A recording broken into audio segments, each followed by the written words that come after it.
Selamat malam semuanya. Malam Minggu kita bertemu lagi dalam IG Live Nutrimax. Halo semua. Hai. Nah, kali ini kita akan bicara tentang kesehatan dan kita akan ngobrol-ngobrol bareng narasumber yang sudah join nih. Siapa ya? Hai, iya selamat malam semuanya. Halo, halo, halo. Malam, iya selamat malam semua.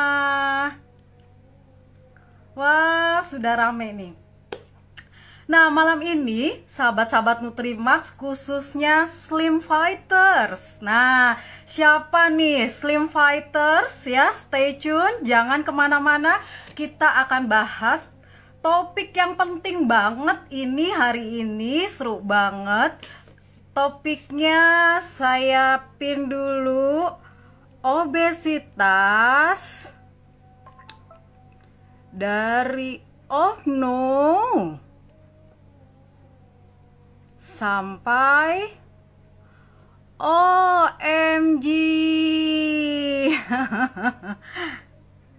Nah, ya, sahabat-sahabat Nutrimax, temanya topik kita kali ini seru banget.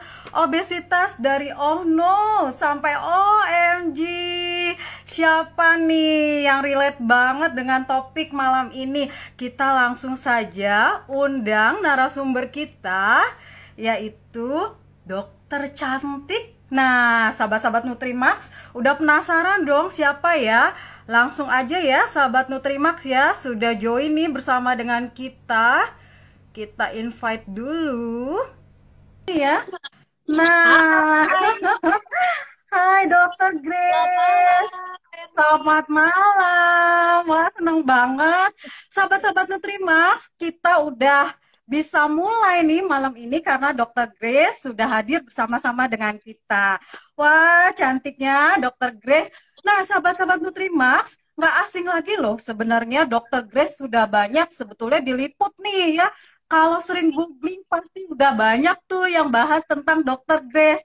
Tapi kita mau dengar langsung dari beliau. Perkenalannya dulu nih dokter. Dokter Grace tuh terkenal dengan dokter holistik. Nah, sahabat-sahabat Nutrimax penasaran dong? Langsung aja yuk dok, kita kenalan dulu dengan sahabat-sahabat Nutrimax. Silakan dok.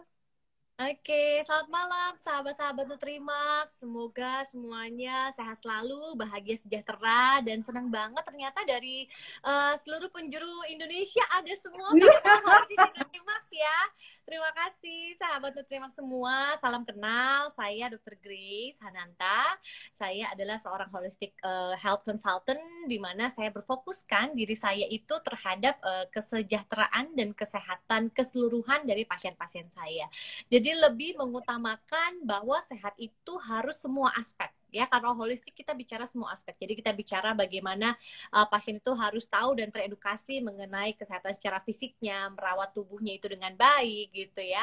Kemudian juga bagaimana mengedukasi bahwa kesehatan mental itu juga sangat-sangat penting, harus diseimbangkan, dan tidak lupa bagaimana meningkatkan kesehatan secara spiritual gitu ya. Ada sampai kebelibet dikit ya, saking excitednya gitu ya. Jadi bahwa segala aspek di dalam kehidupan kita semuanya itu sangat-sangat berpengaruh terhadap kesehatan. Makanya tadi kalau di atas ada yang sudah chat gitu ya, bilang cerita bahwa kayaknya udah diet tapi kok nggak pernah berhasil gitu. Nah, sometimes gitu ya. Jadi seringkali memang juga kadang-kadang mau turun berat badan itu nggak cuma usaha untuk kita merawat fisiknya, tapi bagaimana juga kita bisa memiliki satu state mental ya. Jadi state mental yang memang sudah didobrak juga untuk akhirnya bisa melampaui batas yang tadinya ngerasanya nggak berhasil, tapi harus didobrak sehingga akhirnya mentalnya juga percaya bahwa oh ternyata bisa ya gitu. Jadi itu adalah aspek-aspek dari holistik yang memang harus dijalankan bersama-sama seperti itu. Wah, udah nggak sabar deh dok. Ini dokter udah ngebukanya dengan bikin kita tuh penasaran banget, holistik, bener banget. Harus semua aspek ya dok, tapi sabar Ya. dulu dok nih. Kita masih tunggu sahabat-sahabat Nutrimax yang lain. Wow, seluruh penjuru betul.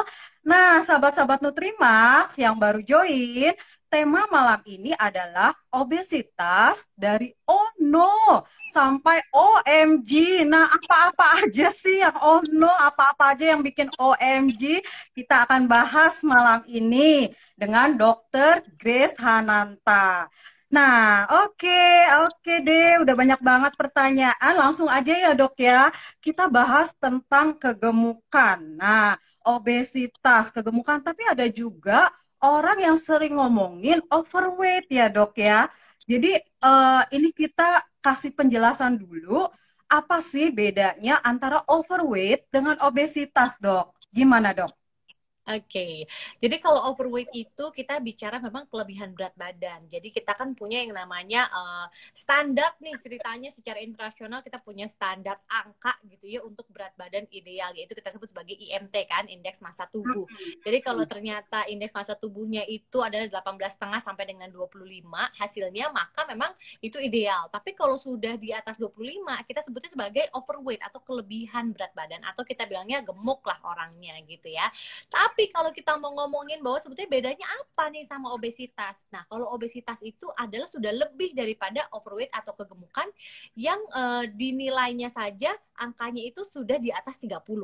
Nah, 30 itu kan kadang-kadang hasilnya ada yang 30 gitu ya, ada yang 36, ada yang 40. Nah, itu juga obesitas 1, 2, 3 seiring dengan keparahan dari bentuk tubuhnya. Maksudnya dalam arti berapa angka yang memang dihasilkan dari tadi berat badannya yang sekarang dibagi oleh tinggi badan dalam meter kuadrat seperti itu. Oke, jadi kalau yang udah disebut obesitas itu yang udah gemuk banget gitu ya dok ya.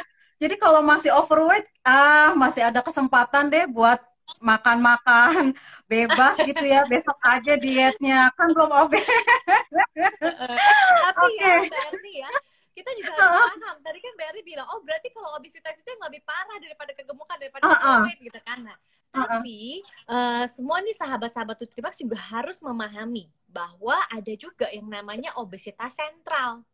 Nah, obesitas sentral itu berarti yang tanda-tandanya perut buncit, yang nggak harus gitu ya, nggak harus angkanya IMT-nya itu tadi indeks massa tubuhnya itu nggak harus menunjukkan di atas 30, tapi sudah overweight saja misalnya di angka 25 sampai dengan 30, tapi ternyata lingkar perutnya itu sudah lebih dari standar ya, maka itu disebut sebagai obesitas sentral yang sebetulnya resiko untuk terjadinya penyakit kronis atau penyakit metabolik ke depannya itu menjadi lebih tinggi gitu.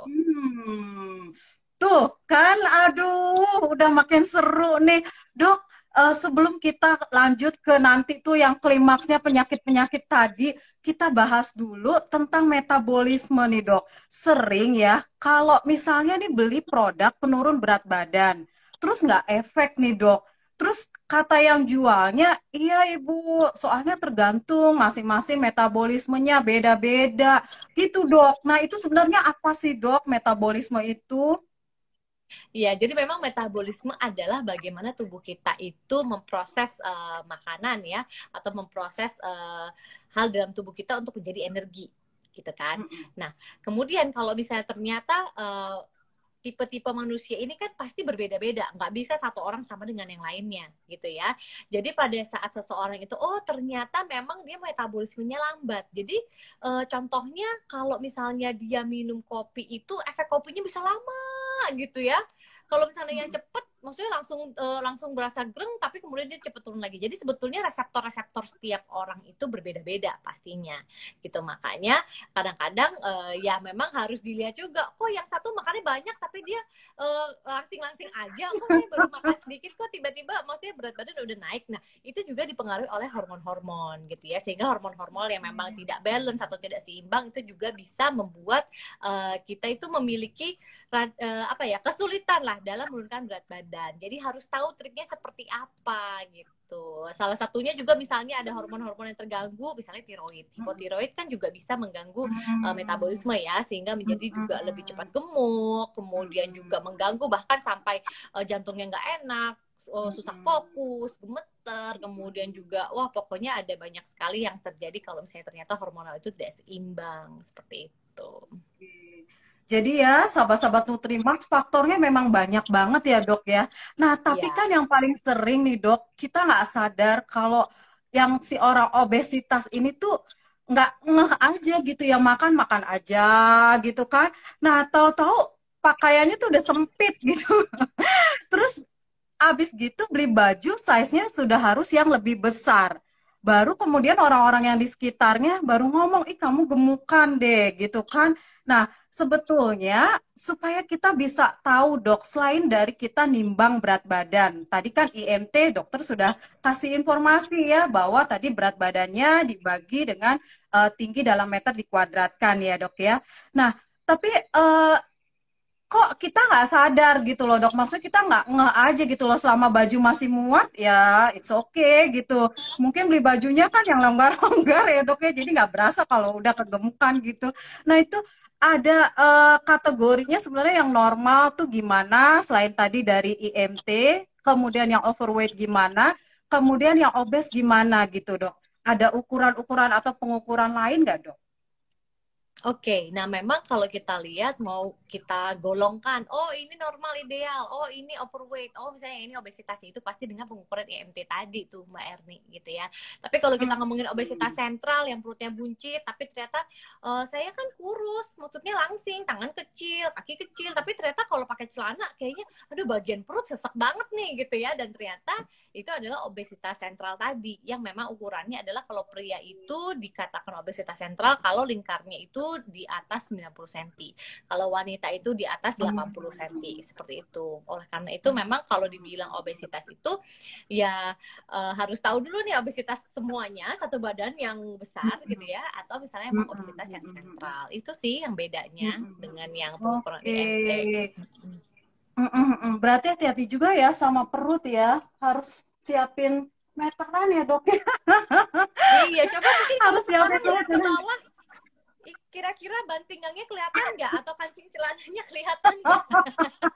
Kalau yang udah mulai nggak kelihatan berdiri, Oke. terus lihat jempol kaki nggak kelihatan, nah itu tuh ya, itu juga salah satu indikator berarti perutnya udah buncit.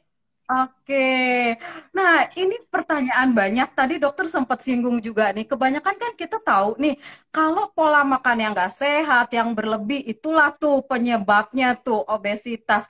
Nah, tapi tadi kenapa ada orang-orang yang makannya banyak, badannya segitu-gitu aja, kita jadi ngiri gitu loh, dok. Malah tadi ada yang komen juga, ih, sekali-sekali bahas dong caranya pingin gemuk. Lah, sekarang kita lagi bahas pingin kurus. Ini dia pingin bahas pingin gemuk next ya. Nah, itu dok. Iya. Tadi selain hormon tadi, apalagi sih dok yang bikin orang tuh bisa kok badannya segitu-segitu aja, tapi makannya banyak loh dok. Iya, itu tadi balik lagi kepada kualitas metabolisme tubuhnya, bahwa memang kualitas ototnya juga memang terjaga, berarti orangnya Ya. aktif gitu ya. Kemudian juga misalnya Oke. makannya dengan pola makan yang ideal. Tapi walaupun makannya banyak, tapi tetap makan sayur, tetap makan buah, tetap makan protein, tetap makan yang seimbang lah gitu. Sedangkan kita tahu bahwa yang obesitas itu biasanya gitu ya, kebanyakannya makannya itu dengan porsi yang juga sama banyaknya nih dengan yang berat badannya ideal, tetapi kombinasi gizinya itu nggak seimbang Mbak Erni. Jadi contohnya, Oke. seseorang yang kelebihan berat badan, baik itu overweight ataupun di obesitas, rata-rata itu makannya lebih banyak gitu ya, kecenderungan rendah serat dan lebih tinggi karbohidratnya. Setelah tinggi karbohidratnya, tinggi misalnya juga minyaknya gitu, kadar lemaknya. Jadi contoh makanannya adalah sukanya makan bakmi goreng, nasi goreng, makan kue goreng, bihun lah, kemudian makan lagi ntar ditambahin roti, pakai saus tomat, pakai mayonaise, pakai keju, misalnya gitu, roti manis, gula-gula. Jadi rata-rata memang yang dilihat dari yang overweight dan obesitas itu berbeda daripada yang berat badan ideal dengan misalnya makannya juga sama-sama banyak, tapi sama-sama banyaknya di satu piringnya, tapi komposisi gizinya berbeda gitu. Nah, jadi Komposisi diwaspadai. Jadi gizinya. komposisi gizinya. Jadi yang ideal itu misalnya makannya ada nasi, sayur, kemudian abis itu makan buah, ada protein nabati dan hewani, lengkap ya. Pokoknya semuanya lengkap di piring, ada sayur, serat dan sebagainya. Sedangkan yang di piringnya si overweight dan obesitas itu biasanya tadi rendah serat. Itu juga sangat-sangat mempengaruhi gitu.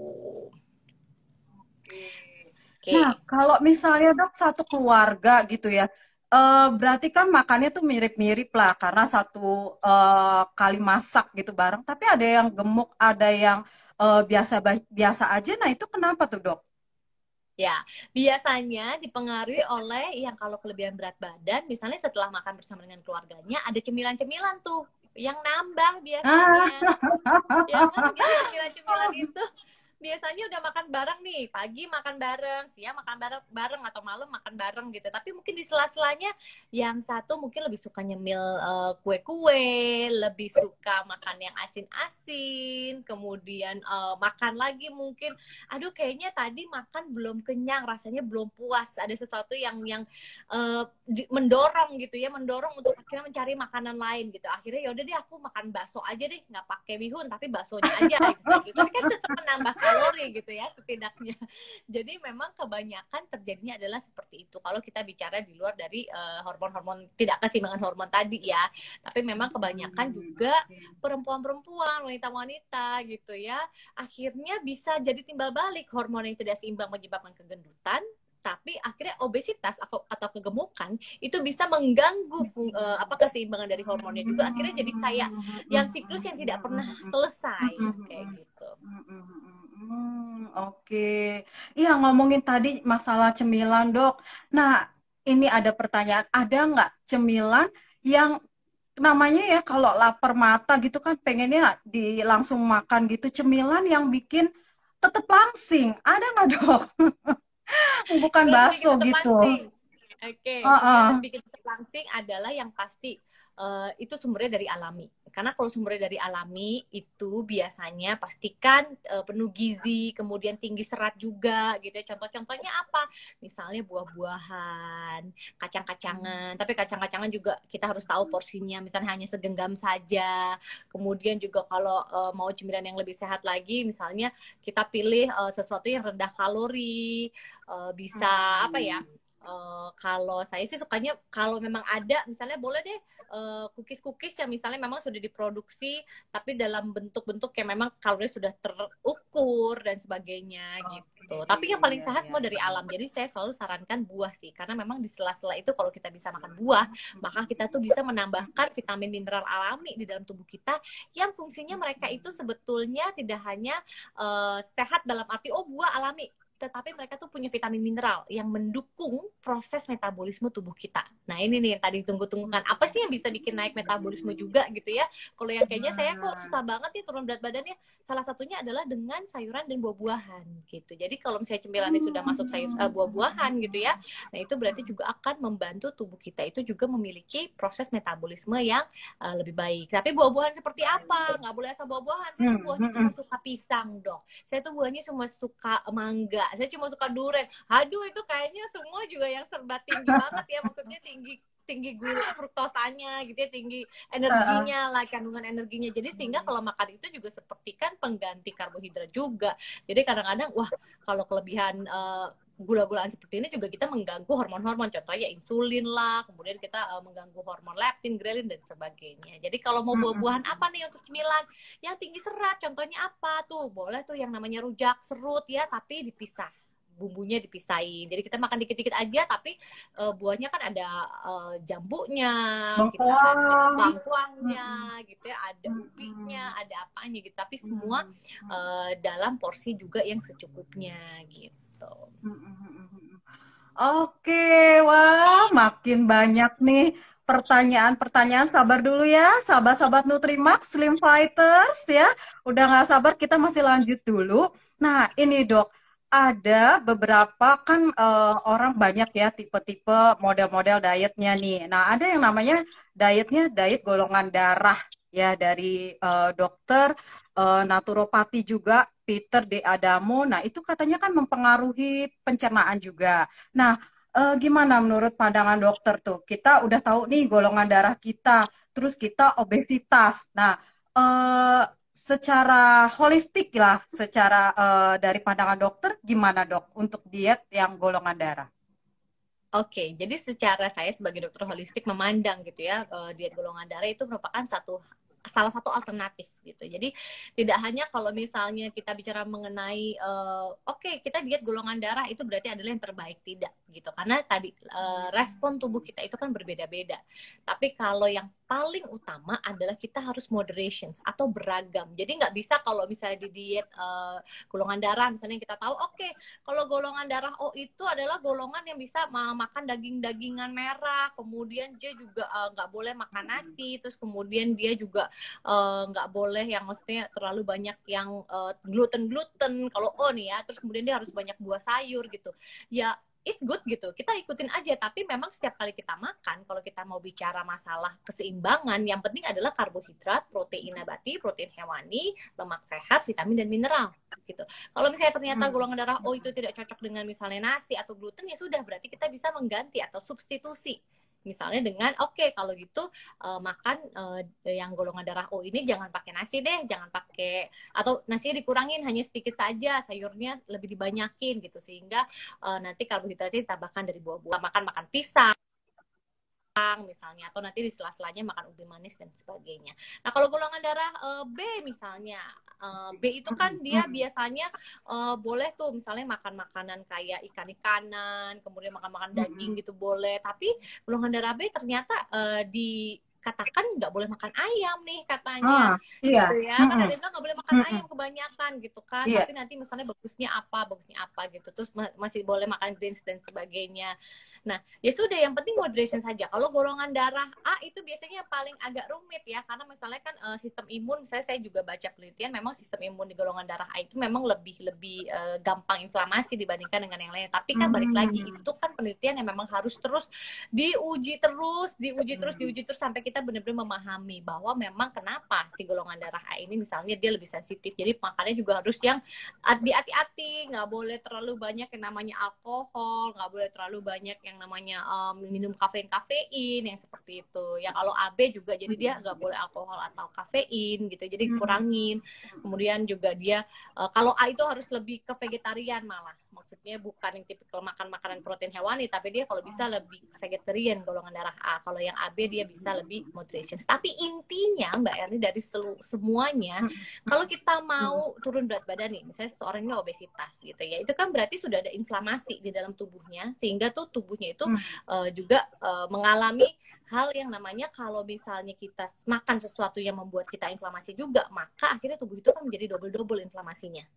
Jadi kalau misalnya kita obesitas, terus caranya gimana nih supaya kita tuh bisa turun berat badan, tapi misalnya dibarengi dengan bareng dengan diet golongan darah, yang nggak apa-apa, yang penting tadi porsinya dan porsi jumlahnya dan isi-isinya itu juga harus beragam gitu. Dan pastinya kalau obesitas kan dicari lagi nih, kalau secara holistik tidak hanya dari pola makannya aja kan, digali lagi gimana sih bahwa misalnya apakah memang ada mental blocknya di dalam pikiran bawah sadarnya itu yang merasa bahwa ada sesuatu yang menghambat turunnya berat badan, itu juga harus diselesaikan. Atau misalnya ternyata kurang tidur, kalau misalnya orang kurang tidur berarti kan hormon untuk laparnya itu menjadi lebih tinggi, jadi dia nyari makanan terus, padahal solusinya adalah dia harus tidur dengan jam yang cukup misalnya gitu. Jadi banyak hal sih kalau di holistik itu yang benar-benar harus diperhatikan gitu. Oh no. Oke, dok, ini nih, ada nggak sih cara yang mudah untuk nurunin berat badan nih, tanpa harus diet macem-macem tadi? Kan ada nih satu kisah sukses, presenter kondang, public figure, dia diet dengan hipnoterapi. Nah, ini apa nih dok yang dimaksud dengan diet hipnoterapi? Adakah hubungannya dengan holistik itu tadi? Boleh tolong dijelaskan dok? Iya, betul. Karena memang saya juga seorang hipnoterapis. Jadi memang ternyata ada beberapa akar masalah yang digali pada saat hipnoterapi itu yang menjadi akar masalah untuk orang-orang yang obesitas. Jadi ternyata akar masalahnya adalah memang dari tubuhnya sendiri merasa tidak mau kalau misalnya berat badan diturunkan dengan alasan-alasan misalnya kalau misalnya gemuk itu menjadi lebih kuat, lebih strong. Misalnya dia hadir atau tumbuh di sekelompok orang yang suka bully misalnya, atau misalnya dia dikecilkan sehingga pada saat dia merasa tubuhnya itu besar dia menjadi lebih kuat secara pikiran bawah sadar gitu, sehingga pada saat mau diturunin itu kan menjadi mengganggu kestabilan atau pertahanan secara pikiran bawah sadar ya, secara mentalnya gitu. Jadi setelah di hipnoterapi dicari akar masalahnya, diberesin, ternyata setelah dirinya atau bagian dari dirinya itu juga sudah berdamai gitu ya dengan apa yang memang sebetulnya sudah diluruskan setelah kita mencari solusi dari akar masalah itu, ya udah berat badan bisa turun secara sehat, kemudian kualitas hidupnya menjadi lebih baik gitu, dan kemudian juga akhirnya bisa benar-benar merasakan ketenangan bahwa dengan turunnya berat badan itu juga baik untuk dirinya gitu. Jadi memang secara holistik itu berarti kita punya beberapa approach atau beberapa cara gitu ya untuk digabungkan bersama-sama, dilakukan bersama-sama untuk satu tujuan yang sama. Jadi nggak bisa kalau kita pisah-pisah. Aku cuma mau hipnoterapi aja supaya aku diet, tapi aku nggak mau diatur-atur makanannya, nggak mau diatur-atur misalnya yang lainnya, atau tidak mau teredukasi tentang yang hal lainnya, tapi mau kurus, yang nggak bisa juga gitu. Jadi kalau holistik semua aspek harus dijalankan bareng-bareng nih sahabat Nutrimax. Ayo, jadi yang semua mau turun berat badannya, kita nggak bisa cuma milih mau satu aja, mau olahraga kenceng makannya bebas, nggak bisa. Mau makannya diet aja gitu ya, terus tapi maksudnya nggak mau olahraga, nggak mau geraknya, nggak bisa juga. Jadi semua harus dilakukan bersama-sama. Tapi yang paling penting nih, satu, niatnya dulu. Yang kedua adalah kita tuh menghargai setiap progres yang kecil, langkah-langkah kecil kita itu tuh kita hargain, sehingga apapun yang kita lakukan itu jadi ada artinya. Nggak yang kita tiba-tiba baru diet 2 hari tiba-tiba kok berat badan nggak turun sih, malah naik, ya udah terus akhirnya balik ke habit yang lama. Ya nggak bisa, kita juga harus sabar juga gitu. Tapi tadi kalau kita ngomongin soal hipnoterapi, kita ngomongin soal holistik, kita ngomongin soal obesitas yang tidak bisa selesai-selesai, intinya adalah kalau kita betul-betul diniatkan mau turun berat badan, maka kita juga harus menyadari sebetulnya itu kondisi kita seperti apa. Dan kalau kita sudah tahu kondisi kita seperti apa nih, baru kita tahu solusi kita nih ternyata harus begini. Kalau orang lain harus belok kiri, ternyata kalau kondisi seperti saya ini saya harus belok kanan misalnya gitu. Nanti pelan-pelan satu-satu ada yang harus di-adjust, betul gitu.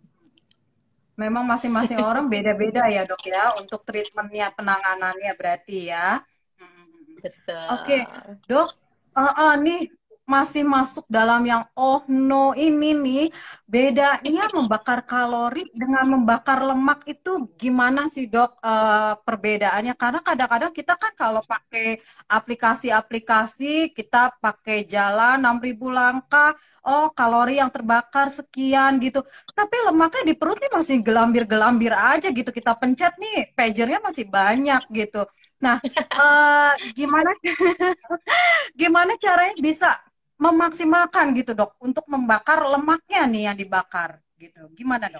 Iya, jadi gini, kalau kita mau membakar kalori gitu kan, kita berarti ngomonginnya soal apa yang kita masuk gitu ya, intake-nya atau yang apa yang masuk ke badan kita itu kita bakar dengan aktivitas kita, jalan, olahraga gitu ya, itu namanya bakar kalori. Tapi kan targetnya kita kalau kita mau bicara penurunan berat badan yang sehat itu adalah berarti penurunan kadar lemak, tapi juga meningkatkan kadar otot gitu ya. Jadi otot itu juga harus naik tuh. Kalau misalnya ada timbangan-timbangan yang ada macam-macam gitu ya.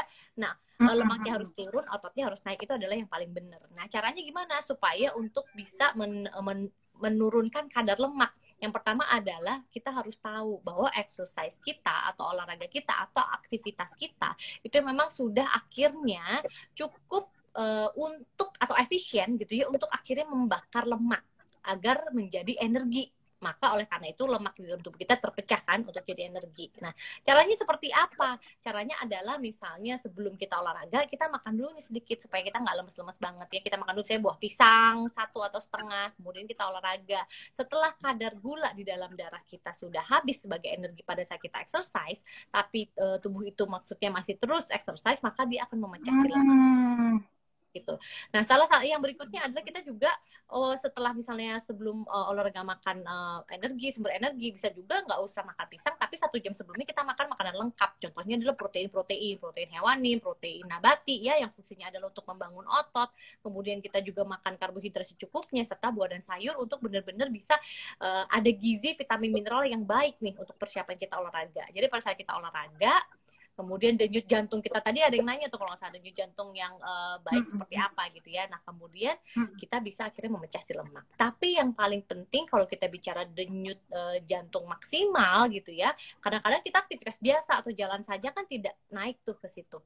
Jadi nggak apa-apa. Yang penting kalau kita jalan kaki terus aja, yang penting konsisten. Jadi misalnya kalau kita mau jalan kaki ya udah 30 menit atau enggak lebihin 40 menit gitu. Jadi 30 menit kita udah membakar energi yang dari makanan kita gitu ya. Kemudian 10 menit atau 15 menit setelahnya adalah kita sudah mulai memakai lemak untuk sumber energi pada saat kita berjalan, pada saat kita aktivitas dan sebagainya gitu. Oke. Jadi juga penting, lemak itu berarti cadangan energi ya, Dok ya. Nah, kapan cadangan energi itu dipakai? Ketika memang yang utamanya tuh sudah habis gitu ya. Jadi baru dipecah gitu ya. Oke. Aduh, ini waktu terus berjalan. Kita masih bahas yang ohno nih, Dok. Yang ohno berikutnya nih, Dok. Kok ada ya orang tuh udah merit, terus udah melahirkan, anaknya udah 2, 3 gitu, badannya juga masih bagus. Sementara ada orang yang belum merit tapi udah melar gitu, Dok. Nah, itu gimana tuh, Dok? Apalagi kita kalau ngelihat dokter nih, dokter ini sudah punya 2 anak ya, Dok ya? Iya, anak saya 2. Tuh, lihat ya, dokter Grace masih tetap oke, cantik. Wajar dong, dokter holistik ya. Bagiin dong, Dok, rahasianya. Oke, iya. Jadi kita ngobrolin soal gimana nih jadinya kita punya berat badan ideal gitu ceritanya ya. Suara saya putus-putus ya Mbak? Delay dikit. Udah lancar, Dok, udah. Lanjut. Udah lancar ya. Oke. Jadi kalau kita bicara gimana caranya untuk punya berat badan ideal, berarti seperti itu ya. Tadi sebenarnya agak keputus pertanyaannya. Jadi ada nih, kok yang belum merit tuh badan udah melar, gimana nanti gitu loh. Tapi kok ada yang udah merit, udah punya anak, terus badannya masih segitu-segitu aja gitu, Dok. Nah, ini apa rahasianya nih? Oke, yang pertama adalah itu memang genetik ya. Jadi memang beruntunglah untuk yang memang perempuan-perempuan atau wanita-wanita yang setelah melahirkan itu bisa cepet banget langsung balik gitu ya.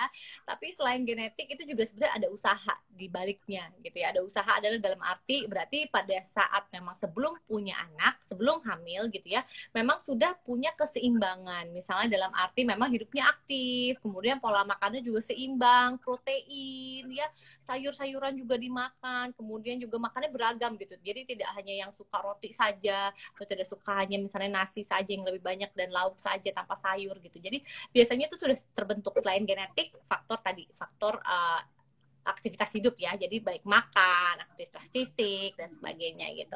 Nah, kalau kita bicara kok belum hamil nih, Dok, tapi udah gendut duluan tuh gimana gitu ya. Ya itu memang tadi bahwa ternyata satu secara genetik misalnya memang hormonalnya dari ibunya memang tipikalnya menstruasinya nih agak-agak terganggu gitu ya. Nah kemudian tuh sudah menstruasinya agak terganggu, sukanya makannya yang manis-manis, sukanya makan tepung-tepung, gorengan, udah tepung digoreng lagi kan. Terus kemudian kalau makan sayur buah tuh Senin Kamis gitu, jadi nggak setiap hari makan sayur buahnya gitu kan. Jadi akhirnya itu yang membentuk tubuhnya overweight atau akhirnya memang jadi obesitas sebelum kehamilan seperti itu. Nah kalau hamil naik berat badannya banyak banget nih, Dok, tapi kok turunnya misalnya cuma sedikit. Nah biasanya itu pemahaman yang salah nih. kadang-kadang bilangnya kalau lagi hamil makan tuh buat anaknya gitu kan. Tapi ternyata nutrisi yang dimakan akhirnya semua jadi boleh makan. Rotinya jadi 2. Nanti kalau misalnya lagi makan coklat jadi lebih banyak gitu kan. Nanti lagi pengen minum yang manis-manis es campur. Jadi kayaknya oh nggak apa-apa karena yang makan berdua sama anaknya. Abis lahir anaknya cuma 3 kilo, emaknya naik 25 kilo. Ya. Jadi memang kehamilan juga memang faktor untuk jadi obesitas, tapi memang itu biasanya dipicu oleh tadi pemahaman yang salah mengenai nutrisinya, kemudian pemahaman bahwa makan itu harus banyak, atau juga faktor hormonal ibu ya. Jadi kalau faktor hormonal ibu nih juga mungkin di sini sahabat-sahabat Nutrimax kenapa sih habis lahiran kok susah banget turun? Nah, jadi biasanya itu memang kalau perempuan ada yang turunnya itu lambat. Jadi hormonal ibunya ini nih masih terus ada sampai 1 tahun 2 tahun ke depan. Nanti setelah sudah anaknya masuk ke umur 2 tahun gitu ya, umur 3 tahun gitu, oh baru mulai bisa efektif nih untuk dietnya gitu. Oke. Nah, jadi penting banget memang kalau misalnya sebelum hamil itu sudah kita persiapkan dulu ya, Dok ya. Kalau bisa ya jangan obes gitu ya. Nanti karena kalau sudah lahiran akan makin sulit ya. Ya, Iya, oke. Sahabat-sahabat Nutrimax, kita nggak cuma sampai oh no-nya aja, tetapi bisa obesitas ini bisa bikin sampai OMG. Kenapa? Karena tadi yang di awal Dokter Grace sudah sempat sampaikan mengenai komplikasi-komplikasinya. Nah, boleh dijelaskan Dok, kalau secara orang awam komplikasinya paling yang pertama jadi eh, rendah diri gitu ya, jadi nggak pede gitu Dok, malu kan udah banyak yang ngomongin ih kamu gemukan, kita jadi jangan-jangan nanti bisa bikin stres ke depresi. Nah tapi selain itu kan ada banyak komplikasi-komplikasi lain, boleh dijelaskan Dok? Oke, nah kalau tadi kita ngomongin yang ohno itu kan kita bicara mengenai bagaimana kita tuh menjadi lebih sensitif terhadap body shaming gitu ya. Kayaknya, aduh kalau misalnya dibilang, Heeh, heeh. oh sekarang gemukan ya gitu kan langsung pulang kepikiran, aduh aku emang gemuk banget ya. Aku kayaknya, aduh aku nggak berharga deh karena aku gemuk, aku diet nggak bisa-bisa, pokoknya aku nggak berarti. Udah gitu stres, habis stres makan lagi, bener gak? Ya. Jadi ohno yang pertama Ah, adalah itu memang sobat dari terima. kepercayaan. Dari kepercayaan diri akhirnya juga nggak bisa juga untuk kita melawan bahwa tubuh kita itu emotional eating udah lagi sedih akhirnya tetap makan lagi hal yang sama, jadi tidak ada perubahan, jadi siklusnya muternya di situ aja. Nah kalau kita ngomongin OMG ternyata di dalam tubuh yang memang memiliki kadar lemak yang tinggi atau berlebihan itu berarti memiliki resiko untuk terjadinya penyakit-penyakit metabolik atau penyakit kronis nanti pada usia-usia lanjut ke depannya. Jadi kalau kita ngomongin soal komplikasi apa sih dari obesitas? Nah ini adalah terutama untuk yang memiliki obesitas sentral Mbak Erni. Jadi yang obesitas sentral itu loh yang tadi saya cerita bahwa lingkar perutnya itu memang besar ya atau buncit. Nah, maksudnya kenapa? Karena ternyata kadar lemak visceralnya atau visceral itu adalah lemak yang meliputi organ ya. Jadi kadar lemak visceralnya itu tinggi sekali yang meliputi organ sehingga mengganggu fungsi organnya.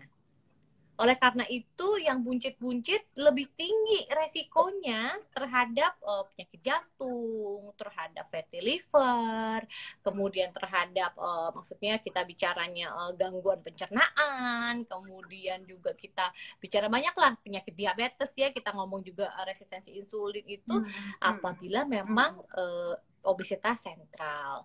Resikonya 1,8 kali atau hampir 2 kali lebih tinggi dibandingkan dengan obesitas yang satu badan. Makanya kan kadang-kadang orang bilang gini, obesitasnya misalnya satu badan nih, tapi ngomongnya gini, saya sih gemuk tapi saya sehat. Nah, sering yang ngomong saya gemuk tapi sehat, hasil lab saya bagus dan sebagainya gitu kan. Sedangkan yang tubuhnya misalnya kadar IMT-nya itu adalah normal, ideal atau overweight, tapi pada saat dilihat hasil labnya gitu ya dengan perut yang buncit, oh ternyata kadar kolesterolnya tinggi banget. Oh ternyata sudah masuk prediabetes. Oh ternyata ada penyumbatan jantung setelah dikateter dan sebagainya. Jadi memang itulah yang harus kita waspadai. Bukan berarti kalau kita bicara kita cuma perutnya gemuk itu adalah atau buncit itu sebetulnya tanda kesuksesan, tidak gitu ya, tapi itu adalah tanda-tanda gimana caranya kita harus mengatur pola makan kita itu dengan benar gitu. Mbak Erni putus-putus ya tadi, sorry Iya, netnya saya iya tadi. Dok. Mm-mm. tadi bukan berarti gemuk itu adalah tanda kesuksesan. Masih loading. Iya, jadi sahabat-sahabat Nutrimax bukan berarti gemuk perutnya buncit itu tanda kesuksesan, tapi hati-hati di balik itu akan ada berbagai penyakit yang bisa mengintai. Ya, Dok.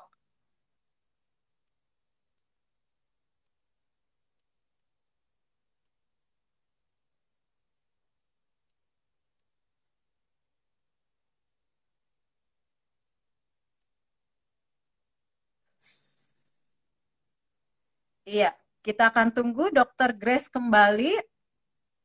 Hai, saya Ya, kembali. nah, Maafkan tadi mungkin signal ini agak-agak kurang baik. Ya, saya ah, kembali. iya, Oke. sampai situ tuh dok. Bukan berarti gemuk itu sukses. Kalau orang dulu kan ngelihat orang yang gemuk sukses, wah kaya nih. Tetapi hati-hati di balik itu semua, wow, penyakit mengintai ya dok ya. Mm, mm, mm, mm. Iya, betul. Oke. Ya nggak, karena nggak kelihatan BR nih.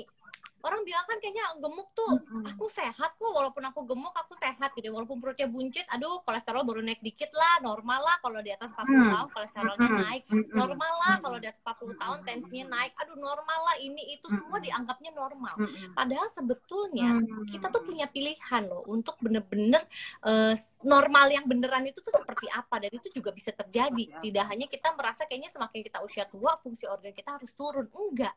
Jadi kalau kita bicara mengenai tadi obesitas, tadi saya sempat baca tuh. Jadi dok, jadi obesitas itu maksudnya bahaya dong ya? Iya, karena obesitas itu adalah sebuah gangguan kesehatan gitu. Kalau kalau misalnya itu bukan sebuah gangguan kesehatan, kita para dokter juga nggak mungkin kita mempelajari lebih lanjut mengenai obesitas, mempelajari lebih lanjut apa saja apa efek samping atau resiko-resiko yang akan terjadi gitu. Bahwa memang kita tuh harus waspada. Berat badan itu sangat-sangat menentukan dalam arti kadar lemak ya. Kadar lemak di dalam tubuh kita itu sangat-sangat menentukan kualitas hidup kita nantinya. Nanti kalau di usia lebih Hmm. lanjut. Jadi kalau kalau pria itu biasanya resiko untuk penyakit jantung, resiko untuk yang penyakit diabetes dan sebagainya kan stroke gitu ya. Itu kan di usia-usia produktif tuh. Karena kan tingkat stres tinggi gitu kan. Kemudian masih bekerja, mungkin makanannya juga istirahatnya kurang, makanannya kurang teratur dan sebagainya. Akhirnya resikonya tinggi. Tapi kalau perempuan gitu ya, kita tuh masih dilindungi sama hormon estrogen.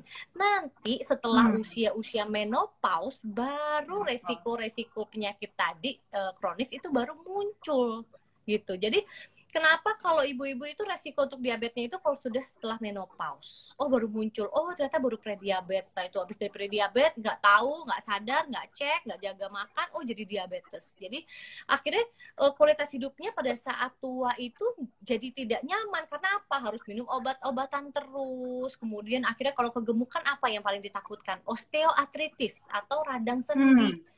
Jadi Hmm. kalau Hmm. terus-terusan tidak menjaga tubuh yang lebih ideal gitu ya, akhirnya kan resiko-resiko terhadap kakinya, dengkul, lututnya itu kan akan menjadi lebih tidak nyaman gitu kualitas hidupnya nantinya. Jadi ayo mumpung masih usia produktif, udah saatnya kita tuh sadar bahwa kita harus punya pilihan untuk hidup lebih sehat, terutama kita lawan obesitas dan kita bisa akhirnya memiliki kualitas hidup yang lebih bagus nanti kalau pada saat udah usia senior gitu. Benar banget. Nah, Dok, kita udah banyak banget membahas tentang obesitasnya dari Ono sampai OMG. Kita lanjut dengan membahas pertanyaan-pertanyaan dari Slim Fighters. Nah, Dok, Oke. banyak nih pertanyaan ibu-ibu. Biasanya kalau pakai KB, terutama suntik atau pil, itu katanya jadi gemuk, Dok. Padahal makannya udah biasa aja loh dok, bahkan dikurangi. Nah gimana tuh dok? Tadi berarti terkait hormon ya dok ya?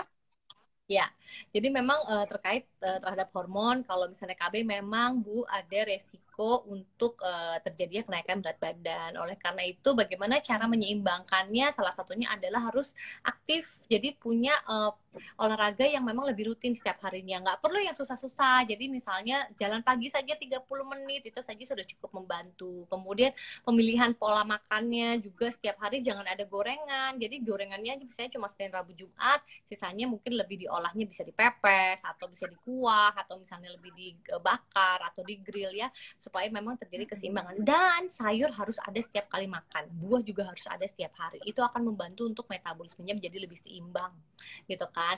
Nah, tidak hanya KB saja loh Mbak Erni yang bisa meningkatkan berat badan. Biasanya obat-obat antidepresan ya, kemudian kortikosteroid atau antiinflamasi gitu kan, itu juga bisa meningkatkan berat badan gitu. Jadi memang untuk sleep fighter semuanya, yang paling penting adalah gimana sih supaya tubuh kita itu tuh bisa cepet turun berat badannya.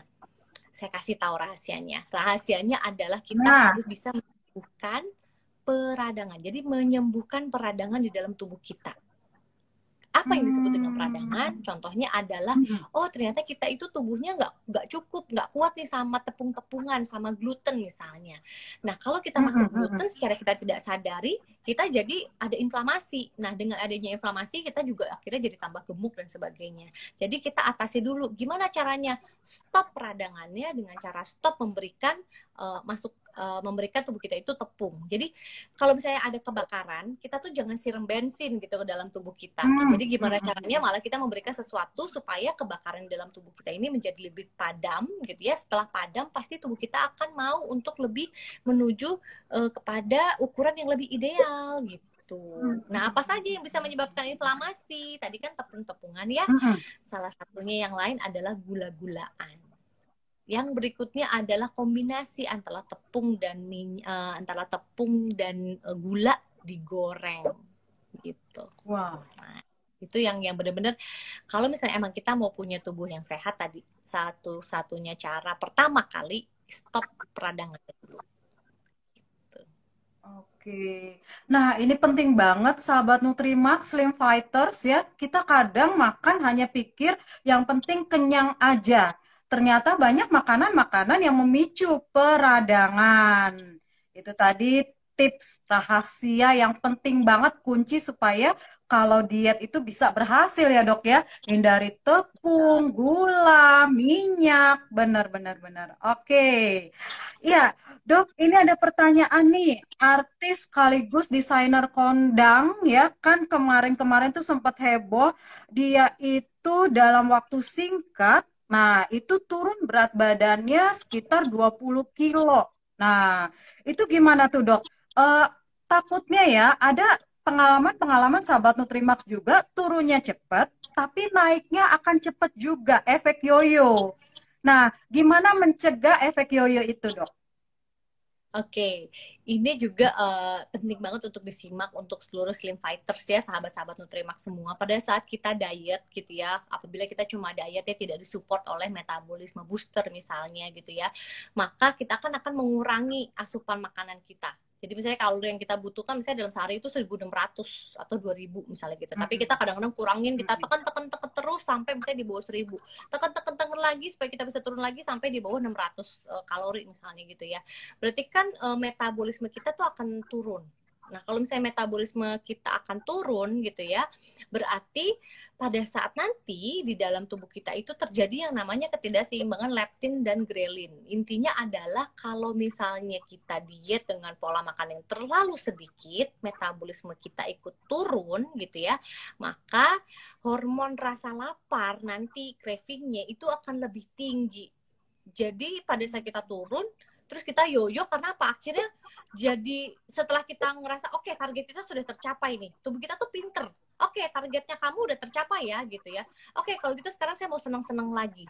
Kalau udah mau seneng-seneng lagi, nanti otaknya ini akan kasih bayangan-bayangan, enak nih makan martabak, enak nih makan nasi, enak nih makan bakmi, enak nih makan gitu-gitu ya. Dan akhirnya wah, ya udah deh, aku kan udah turun 20 kilo, ya udahlah aku kasih reward deh diri aku, makan deh, misalnya makannya pikiran aku mau makan atau cravingnya atau pengen sesuatu. Akhirnya nggak ketahan karena kalau udah masuk gitu ya, dia itu pembakarannya tidak bisa sebesar waktu kita itu kali sebelum turun berat badan. Jadi pada saat kita makan kalau nggak ditahan sebagai reward gitu ya, makan kita terlalu banyak, pembakaran kita itu tidak bisa lagi balik seperti dulu. Jadi hati-hati. Kalau kita sedikit saja overeating, sedikit saja kelebihan makanan daripada apa yang sudah kita jaga selama ini, maka tubuh kita itu akan seperti orang kalap dan makan semuanya. Jadi disimpan semuanya. Makanya jangan kaget kalau ibu-ibu atau sahabat slim fighters yang dietnya ketat banget 3 hari seminggu gitu ya, misalnya udah turun 5 kilo, dietnya ketat banget, pokoknya nggak makan, makannya cuma sebiji telur atau misalnya cuma apa gitu ya, bisa turun berat badan gitu, tapi pada saat balik itu bisa lebih banyak naiknya. Tadi itu karena hormon grelinnya itu tinggi, leptinnya turun. Jadi leptin itu hormon kenyang, grelin hormon lapar. Pada saat grelinnya tidak tertahankan gitu ya, setelah sudah turun berat badan dengan diet yang sangat ketat, maka dia akan yoyonya menjadi lebih bahaya. Karena apa? Nanti dia akan lebih susah lagi untuk turunin berat badan. Jadi orang yang sudah berhasil turun berat badan banyak, terus kemudian tidak di-maintain dengan pola makan yang tepat, tidak maintain dengan fokus yang benar, maka dia pada saat balik lagi, untuk turun lagi seperti yang dulu, mau turun 20 kilo, itu susahnya lebih 2 kali lipat dibandingkan dengan sebelumnya. So, saran saya adalah juga ini pesan-pesan kepada pasien-pasien saya semua, kalau misalnya sudah turun, yang penting turun itu dalam kondisi yang happy, bukan yang dipaksakan. Jadi pada saat happy, tubuh kita juga happy, disupport dengan memang herbal-herbal yang cukup support ya, atau obat-obatan atau suplemen apapun yang memang melengkapi, sehingga tubuh kita itu tidak terlalu seperti orang dipaksakan, maka pada saat nanti sudah mulai maintain, paling naiknya cuma 1-2 kilo kalau kita kelebihan berat badan. Kenapa? Karena pada saat proses turun berat badan itu tidak hanya lemak saja yang terbuang, tapi ternyata otot itu terbangun. Pada saat otot tubuh kita itu naik, maka metabolisme kita itu tetap terjaga. Jadi kenapa ya orang tuh kombinasinya biasanya fitness, atur pola makan, kemudian jam tidurnya juga harus tepat, kemudian suplemennya harus benar. Kenapa? Kalau mereka tidak menjalankan semuanya secara holistik, apa yang saya katakan holistik itu penting, maka akhirnya yoyonya akan lebih parah. Tapi kalau kita holistik semuanya dijalankan bersama-sama, niscaya itu tidak akan yoyo. Karena kita pelan-pelan membawa tubuhnya itu perlahan-lahan gitu ya untuk kepada tubuh yang lebih ideal dengan otot yang lebih sehat, kemudian juga dengan lemak yang akhirnya terpakai untuk energi seperti itu. Oke, jadi dok kalau misalnya sudah diet turunnya sedikit, tetapi lemak-lemak yang banyak itu udah dicek tadi dengan ada yang pengukuran lemaknya udah berkurang, bagus dong ya dok ya, karena kan udah terbentuk ototnya ya. Jadi kadang-kadang kan Iya, turunnya tuh cuman beberapa kilo, dikit nggak sampai drastis puluhan kilo, kita kecewa gitu. Tapi ternyata dengan olahraga itu pembentukannya dirubah menjadi otot gitu dari lemaknya ya dok ya. betul. Jadi lebih slim. Jadi kalau misalnya kita lihat kok turunnya cuma Hmm. misalnya kayaknya udah diet ketat misalnya sampai rasanya kok Mm-mm. bukan ketat ya, dalam arti dietnya sudah makanannya cukup ya, tidak terlalu sedikit Udah tapi cukup betul. dan lengkap gizinya, aktivitas fisik sudah dijalankan gitu ya. Kok turunnya misalnya cuma 5 kilo, tapi lingkar-lingkar dari baju itu bisa turun 2 size. Misalnya dari size XL bisa langsung turun ke M misalnya. Nah, itu memang karena akhirnya otot-otot itu terbentuk dan dia membantu metabolisme gitu ya supaya tetap stabil, tidak ngedrop, sehingga pada saat kita itu mau cheating-cheating, pada saat kita mau menjaga pola berat badan yang memang sudah terbentuk, itu tuh tidak yoyo lagi gitu. Karena otot tadi yang memang dibentuk secara baik. Nah, gimana maintainnya? Kita harus tahu tadi protein itu penting, sayuran itu penting, buah-buahan itu juga harus dikonsumsi secukupnya.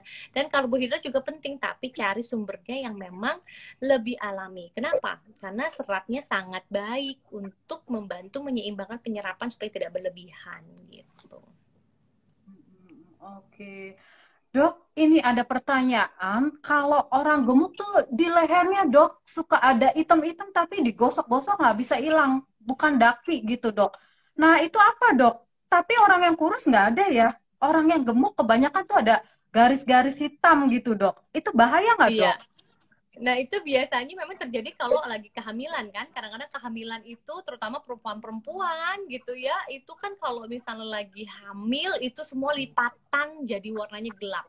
Ya leher lah, ya ketiak ya, ya lipat paha lah gitu ya. Itu menjadi lebih gelap. Ya memang itu secara hormon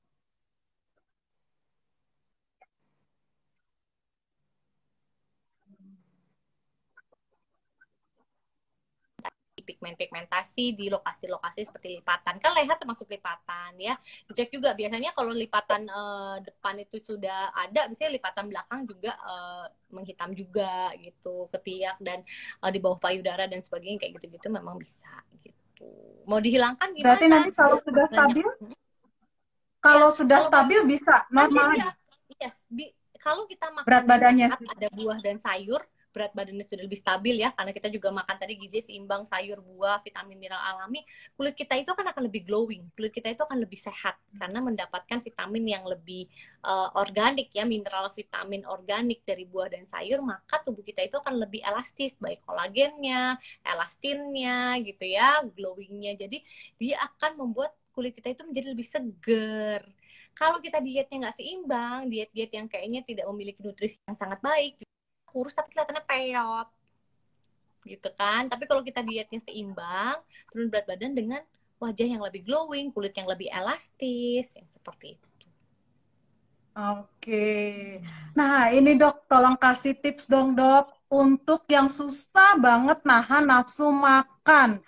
Sampai waktu makan berikutnya itu gimana tipsnya supaya kita bisa tahan gitu. Kadang-kadang itu namanya malah permata ya Dok ya. Kadang kalau misalnya apa hidung juga ya Dok ya. Kalau nyium yang suatu yang merangsang gitu padahal baru aja makan. Kita tuh udah kepengen lagi gitu, Dok. Nah, itu gimana tuh tipsnya, Dok, supaya bisa tahan gitu akan godaan-godaan. Oke, ada dua nih. Ada yang memang laparan, ngerasa perutnya kerucuk-kerucuk lagi setelah 2 jam terus harus makan. Atau yang lapar mata tadi. Nah, kalau yang gimana tips untuk yang laparan, beneran lapar dok, saya tuh kayak setelah 2 jam setelah makan tuh saya beneran lapar, kayak perut saya tuh kayak asam lambungnya naik lagi gitu. Tipsnya Hmm. adalah kurang karbohidratnya, pertahankan atau tambahkan proteinnya, atau kemudian lemak sehatnya, misalnya makannya ditambahin ada lemak sehat misalnya olive oil ya, atau kacang-kacangan, atau protein-proteinnya buah sayur, sehingga itu akan membuat kita kenyang lebih lama karena mengandung leptin kan gitu. Kalau misalnya kita sekarang tipikalnya yang lapar mata dok, bener kalau ngebayangin makanan udah langsung pengen makan, lapar, saya nyium aja, aduh dok kayaknya habis makan aja udah kenyang, masih ada satu kantung lambung lagi ternyata. Jadi saya punya lambung kedua untuk makanan yang saya mau ini gitu, udah kenyang banget gitu kan. Atau misalnya ditawarin untuk ngeliat dan sebagainya. Untuk yang lapar mata bener-bener deh itu harus dicari tahu, karena biasanya yang lapar mata itu bukan dari fisiknya tapi lebih dari mindnya atau pikirannya, atau ada dari kesehatan mentalnya. Dalam arti gini, kalau pikiran bawah sadarnya adalah saya tuh nggak ketahanan dok, saya harus makan roti, jadi kalaupun saya sudah kenyang gitu ya, tapi kalau saya ditawarin roti atau cake saya harus makan karena saya nggak bisa aja nolak cake. Nah itu tuh yang lapar mata ini, yang bener-bener cara nahannya gimana.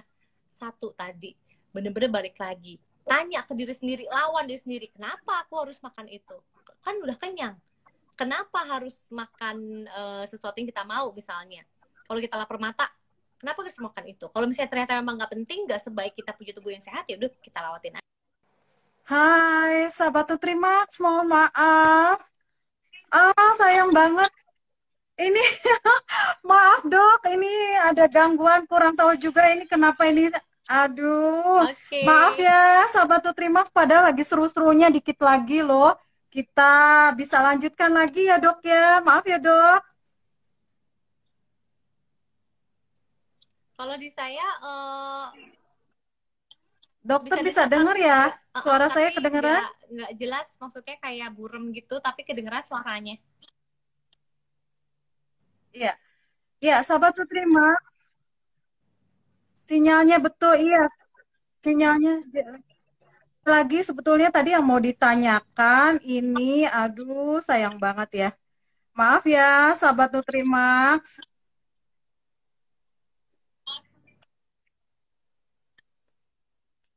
Oke. Tentang yang Nah, kalau kita anak-anak nih, ngomongin soal Dok. susu Nah, ini formula masih gitu stay nih. ya.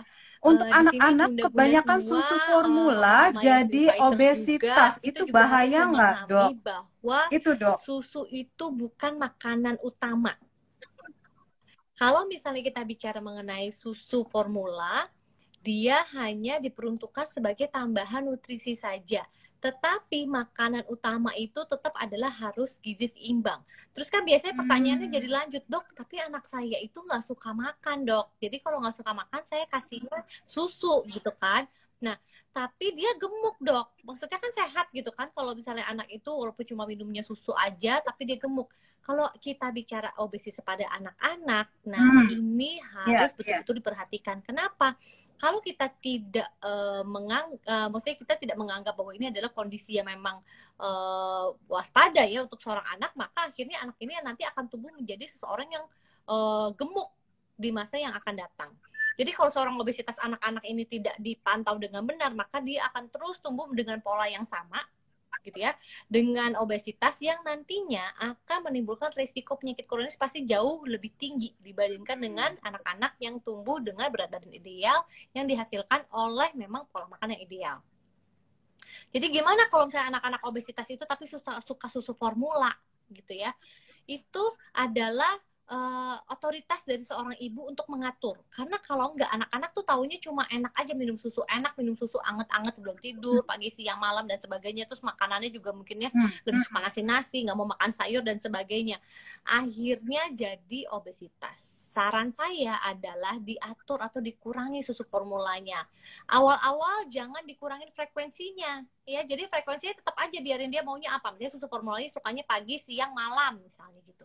Ya nggak apa-apa pagi, siang, malam. Tapi misalnya susunya yang tadinya takarannya 2 sendok nih, susu bubuk formulanya dikurangin jadi 1 sendok. Jadi setidaknya sudah mengurangi kalorinya. Gitu kan, tetapi rasanya masih dia masih mendapatkan susu formula gitu kan. Nah, kemudian nanti setelahnya bagaimana? Pelan-pelan misalnya di makanannya itu ditambahkan tadi misalnya gizi-gizi yang memang diperlukan oleh tumbuh kembangnya, protein nabati, protein hewani, dikasih nasi secukupnya, kemudian ditambahkan dengan lauk pauk sayuran yang misalnya diolahnya menjadi lebih nyaman dulu untuk anak-anak yang mudah digigit, tidak maksudnya tidak sampai terlalu keras dan berserat sehingga mengganggu mereka mengunyah gitu ya. Jadi dipilih-pilih tapi tetap harus ada gizi dari makanan pokoknya. Kalau misalnya sampai nggak bisa, gimana dok? Anak saya tetap nggak mau nih makan sayur, nggak mau makan buah. Ya sudah, mereka tetap harus dapat suplemen dari luar. Suplemen anak-anak itu juga bisa mensupport, asal kita tahu bahwa suplemennya berkualitas ya, dengan yang memang cakupan gizinya itu bisa mensupport anak-anak. Tapi tetap anak-anak itu butuh dilatih, anak-anak itu butuh diedukasi dan mencontoh. Jadi oleh karena itu sabar-sabar aja, karena kita tidak bisa menggantikan gitu ya semua nutrisi yang organik atau dari alam itu dengan apa yang sudah diproses oleh misalnya fortifikasi gitu. Jadi untuk anak-anak yang obesitas karena susu formula, sekali lagi dikurangin per tahap dan diedukasi bahwa mereka juga membutuhkan nutrisi yang lebih seimbang dari makanan-makanan yang harus dimakan secara langsung, tidak dari sumber susu formula saja.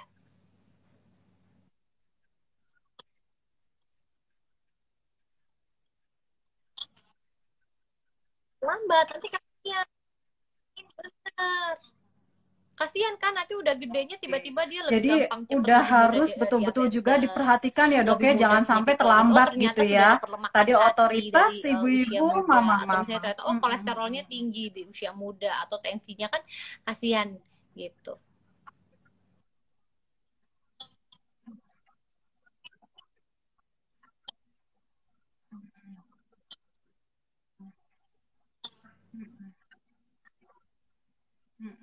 Oke, iya ini suara masih nggak jelas. Iya ini gangguan sinyalnya padahal sudah pakai backup ini. Kenapa ya?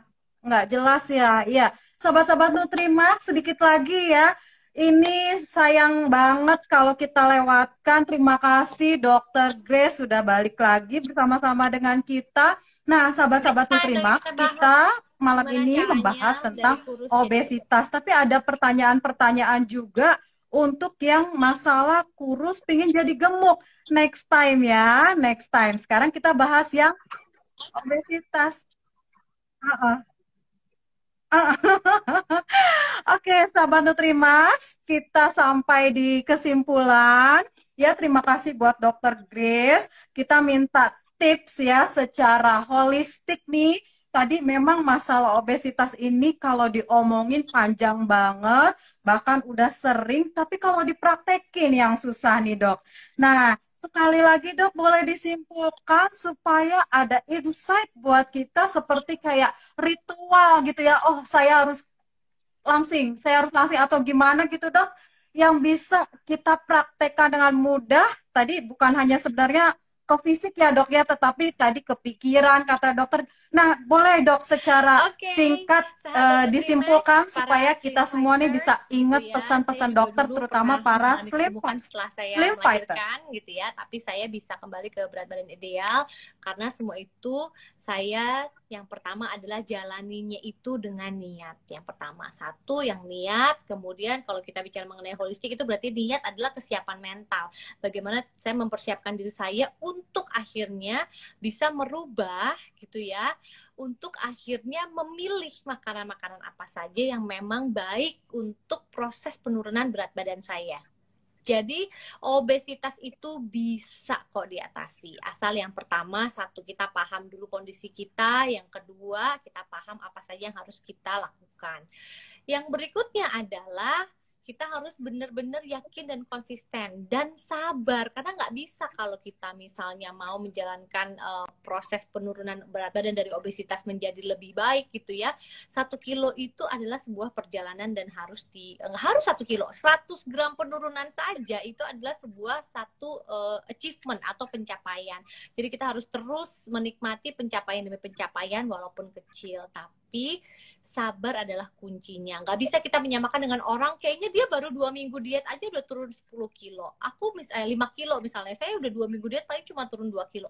Ya nggak apa-apa. Yang penting kalau secara holistik semua dijalankan. Holistik adalah bagaimana kita bisa seimbang secara makanan, seimbang secara aktivitas, seimbang secara pola tidur, seimbang secara emosional, berarti kita sabar dan yakin dan terus bersyukur dan menghargai proses.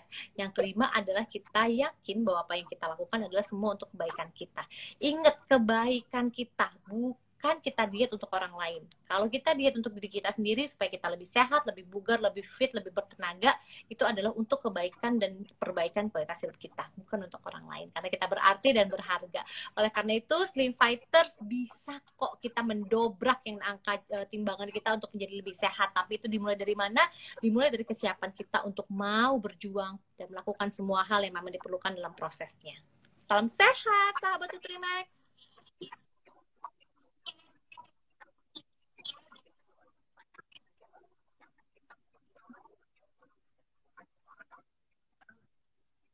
Oke. Jadi jangan sepotong-sepotong ya dok ya, jangan separuh-separuh, niatnya harus bulatkan tekad dulu sahabat-sahabat Nutrimax, para Slim Fighters ya. Kita udah sampai di ujung waktu, terima kasih banget untuk Dokter Grace. Yang mau ketemu Dokter Grace juga boleh follow Instagramnya Dokter Grace, dr.gracehan ya, sahabat-sahabat Nutrimax jangan lupa di follow. Ya, Dok, terima kasih banget ya. Next time kita bakal bahas lagi tentang tema-tema kesehatan yang tentunya banyak diminta oleh sahabat-sahabat Nutrimax. Kali ini memang obesitas. Next time ya, sahabat-sahabat Nutrimax boleh request. Nanti yang terbanyak itu yang kita akan bahas lebih dulu. Terima kasih banyak Dokter Grace. Senang sekali bisa bertemu malam ini. Mohon maaf nih ada gangguan ya sahabat-sahabat Nutrimax malam ini, tapi kita sudah bisa menarik kesimpulan bahwa obesitas itu jangan dianggap remeh ya. Oh no, nanti bisa menjadi OMG, bahayanya ya, sangat-sangat harus diperhatikan. Baik sahabat Nutrimax dan Dokter Grace, selamat malam. Salam sehat selalu, sampai ketemu lagi.